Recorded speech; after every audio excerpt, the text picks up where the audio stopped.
शिवराज्याभिषेक सोहळा तिथीप्रमाणेच व्हावा अशी मागणी शिवप्रतिष्ठानचे संभाजी भिडे यांनी केलेली आहे। रायगडावरील वाघ्या श्वानाचा पुतळा हटवू नका अशी मागणी सुद्धा संभाजी भिडेंनी केलेली आहे। श्वानाच्या समाधीचं राजकारण करू नये असं सुद्धा संभाजी भिडे म्हणतात। ते कुत्र काढता का म्हणजे कुत्र्याचा पुतळा काढता का म्हणजे तो राजकारणाचा विषय करता का म्हणजे आणि तिथीप्रमाणे आपण 6 जूनला करण्याची पद्धत एकदम नामशेष केली पाहिजे।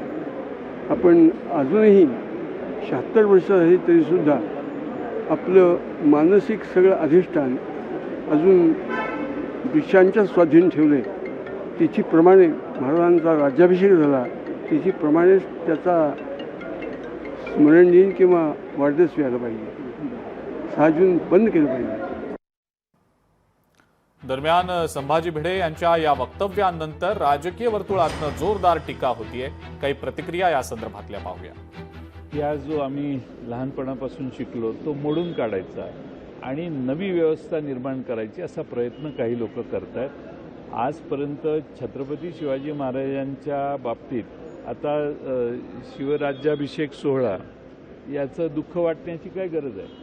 छत्रपती शिवाजी महाराज किंवा संभाजी महाराज यांच्याबद्दल महाराष्ट्रातल्या लोकांना जो आदर आहे, देशातल्या लोकांना आदर आहे, त्यामुळे असे सोहळे होत असतील तर त्याचं जर कुणाला वाईट वाटत असेल तर त्यांची दृष्टी तपासली पाहिजे असं मला वाटतं। शिवराज्याभिषेक हा 6 जूनला आपण साजरा करतो दरवर्षी।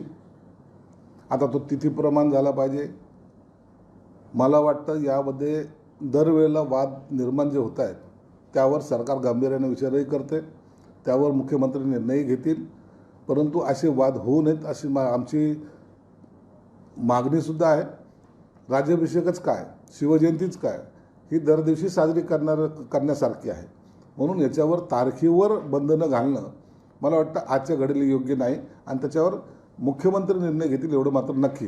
राहिला वाघ्या कुत्र्याचा जो काही विषय आहे, शासनातर्फे मला वाटतं एक कमिटी नेमलेली आहे, तो अहवाल देतील, त्याच्यावर मुख्यमंत्री एकत्रितपणे एक निर्णय घेतील आणि मला वाटतं त्यांनी घेतलेला निर्णय हा सर्वांना मान्य असावा। त्यांनी त्यांचं मत व्यक्त केलेलं आहे। अनेक लोकांनी याची अशी यापूर्वी मतं व्यक्त केली आहे, पण राज्य सरकार याबद्दलची राज्य सरकारची भूमिका स्पष्ट आहे।